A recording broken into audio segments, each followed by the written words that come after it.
Hi friends, and welcome back to your Independence Station.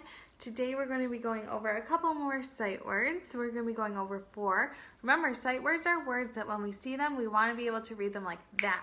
So sometimes they're also called snap words because as soon as we see them, we want to be able to read them super fast because these words show up a lot in books that we're reading.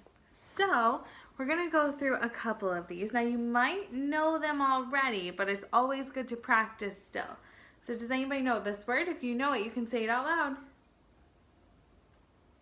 Good. Read. It's also read, not the color red, but it's like I read that book. So this is a tricky wicky word because it's read and it's also read. So I will read the book and I have already read the book. It's the same word. Pretty cool, huh? So actually, if you know this sight word, it's like you know 2 sight words in one. Pretty nifty.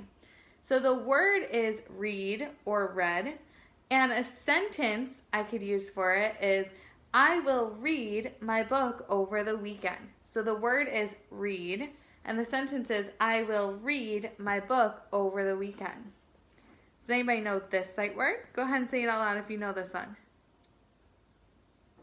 Good. This word is write. Now this is not the kind of write like with a pencil. This is write like, okay, when you get to the corner, I want you to turn right. It also means that's the right answer, so that something's correct. So the word is right, and if I use it in a sentence might be, I want you to turn right at the corner. Great work. And now what's this one?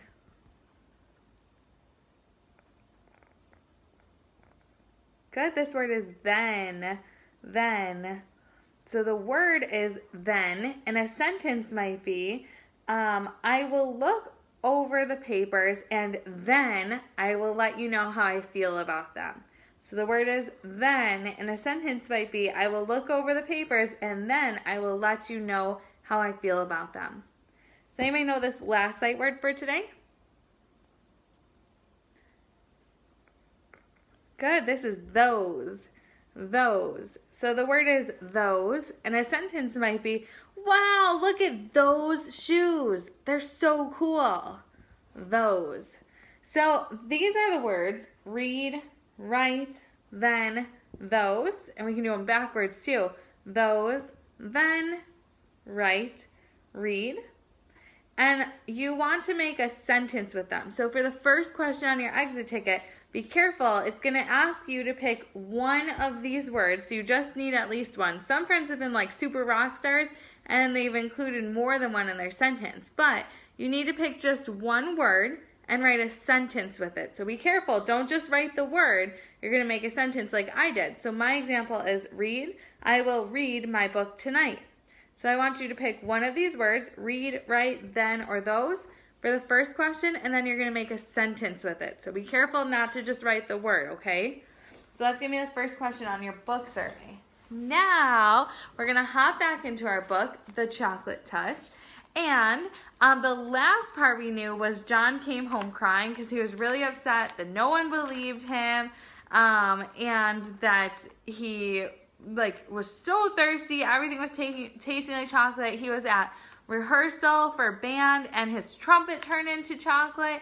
And so he came home crying and he was like, I'm not going to Susan's party. And his mom was like, but Susan's mom just called me. She said she's on her way. And John was like, oh, so Susan does want me to go? So we're going to see what happens. And I asked you on the book survey to predict what will happen. And if you remember, the illustrator included this image for the beginning of the chapter. So a lot of people guessed that maybe John will put his head in here to bob for apples, because that's what this looks like, is a station for bobbing for apples, which if you don't know what bobbing for apples is, it's when you let apples float in water and then you have to try to grab it with just your mouth. So that's called bobbing for apples. And some people thought that when he does that, the apples will turn to chocolate and then people will believe him. So we're going to pick back up. There were games on the Buttercup's lawn while it was still warm enough outside. Later, the party supper, including the birthday cake, was going to be served indoors, and there would be a magician and a short movie. That sounds like a really fun birthday party, to have a magician, a short movie, have it part outside, part inside, have a big birthday cake. Yum. John joined in the blind man's buff, and grandmother's footsteps, fox and geese, and soon he became more cheerful. He even temporarily forgot about chocolate. Susan looked very pretty. Her yellow curls had been brushed so hard that they looked silkier than ever. She was wearing a big blue ribbon, the same color as her eyes. Her cheeks were flushed with excitement, a deeper pink than her new party dress.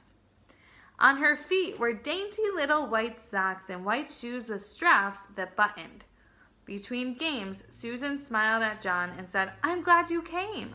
They seemed to be on good terms again. Well, that's nice. So when John came in, Susan didn't ignore him this time. She said, "I'm glad you came." So maybe everything will be okay then. Then Mrs. Buttercup approached, bringing a bucket of water from the garage. He set it on the table in the middle of the lawn without spilling a single drop. "We're going to duck for apples." So this is the same thing I said earlier, bobbing for apples. In the book, they're calling it ducking for apples. But they're talking about the same thing, where you have a bucket of water with apples floating in it, and then you can't use your hands. You have to just try to use your mouth. And so you put your face in the water, and you try to grab an apple. But if you've ever been to an apple before, it can be really tricky because you have to really hold it so you can sink your teeth into it. But it's going to be harder if you just have the water and you can't use your hands, because the water is going to help push it around. "We're going to duck for apples," Susan whispered to John. "The boys against the girls. You can be captain of the boys' team." The two teams lined up for the race, Susan leading the girls and John the boys. "The idea is this," Mr. Buttercup explained. "When I say go," "Not yet, John," Susan and John will run to the bucket. There are 12 apples floating in the bucket and 12 people in the race. Using only their teeth, Susan and John will grab their apples and run back to their lines. As soon as they touch the hands of the number 2 runners in their teams, Denny and Duncan, Susan and John will go to the end of their lines, and Denny and Duncan will run to the bucket to duck for apples. Do you all understand the way it's going to work? All right. 1 to get ready, 2 to get steady, and 3 to go. Susan bounded ahead like a jackrabbit and had her face deep in the bucket by the time John reached her side and crouched down for his apple. He got his eye on a big red one with a stalk jutting up conveniently for him to grab. Oh, that's a really good tactic or strategy that he's using. Instead of trying to bite the apple, he looked for one that had a long stalk, or like the brown part that comes up, the part that hangs from the tree branch, and he was going to try to bite that with his teeth. He lowered his face and opened his mouth and lunged, but somehow his nose reached the apple before his teeth did and pushed it below the surface of the water. John's mouth followed the apple down. Oh, so hold on a second. He tried to grab the apple with his teeth. When he went to go bite, the apple bumped his nose and pushed away. So John's face with an open mouth went into the bucket of water. And we know that any time that anything touches John's lips or his mouth or his tongue or his teeth, it turns to chocolate. I wonder if maybe all of the water is going to turn to chocolate now. Remember, it's not just the part that touches his mouth now. Now the magic is spreading. So anything that's even touching that part that touched his mouth turns to chocolate. Then a terrible thing happened. The clear water in the bucket turned into dark brown, sweet liquid chocolate. Susan and John immediately pulled their heads up, but it was too late. Their faces were drenched with chocolate syrup. "Oh!" Susan exclaimed, wiping out of her eyes. Chocolate syrup dripped down all over her delicate pale pink dress. "Oh!" she moaned. Uh-oh. Remember, Susan and John are just now getting over their fight from when he put her coin into his mouth and turned it to chocolate. Now she's got on her fancy new birthday dress, and that's got chocolate all over it now too because of John. So I'm going to stop for a second so you can look at the illustration. So we see them bobbing for apples, and we can see, even though it's black and white, that this water has turned to a dark color. So remember, the author wrote that it turned to chocolate syrup. So the illustrator is helping us see that. And we can also see drops on Susan's dress of the chocolate syrup. John was in the same state. There was chocolate all over his face. There was chocolate on his white shirt front and on his gray flannel shorts, and there was chocolate in his mouth. Well, John said. Well, Susan was too surprised and angry to speak. For the second time that day, she turned her back on John and ran away from him. Mrs. Buttercup offered to clean John up, but he couldn't bear to stay at the party another minute. He started off at once for home. So I'm going to stop there for a second. So now we know that they had just gotten over their fight. And now Susan's upset and angry with John again because somehow he managed to turn the water where they were bobbing for apples into chocolate syrup. And it ruined her birthday dress, just like he had ruined her birthday gift of that shiny coin. So what I'm going to do is I'm going to show you, because we just finished chapter 9. So I'm going to show you the illustration for the beginning of chapter 10. So check out this illustration here. That sign says for sale, and we see some, it looks like maybe bottles on the ground. So you're going to have 2 questions on your exit ticket. And this video is a little bit shorter today, so you'll have time. I remember we're practicing that 3rd grade writing. So I want you to be adding on so there's more sentences, not just one.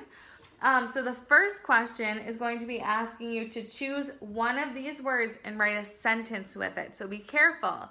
You're not just going to write the words down or choose one word and write it. You're going to choose a word, think of a sentence, and type the sentence, okay? Then for the second question, I want you to make a prediction of what's going to happen in chapter 10 based off of this illustration. So look at this illustration of the for sale sign. How does it help you predict what's going to happen next? Okay? So those are your 2 questions for today. And at the bottom, there's always one asking if you want to share anything else about the story. So maybe if you want to predict the ending, because look at how close we are to the end. So maybe you want to predict the ending, or maybe you are really, I don't know, maybe you don't like the book, or maybe you really love the book and you want to share how you feel about it. Because remember, as a reader, you have that choice to decide how you feel about the book. And it's okay if you like it. It's also okay if you don't like it. But it kind of helps you figure out what types of books you like to read. So I'm going to let you go now. You can head down in the description below, or head on over to my schedule to click on your link for your class's book survey. So go ahead and take that book survey. 2 questions today. Use one of these words in a sentence. And the other one is, how does the illustration help you predict what will happen in chapter 10? Bye, friends.